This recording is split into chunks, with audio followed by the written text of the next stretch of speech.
આજ તો દેવોનો દેવ મહાદેવ હિમાલય ઉપરથી બાળ કાનુડાના દર્શન કરવા માટે થઈને આવ્યો છે, પણ કેવી રીતના?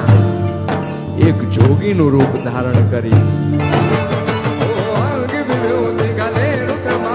શેષ નાગ લે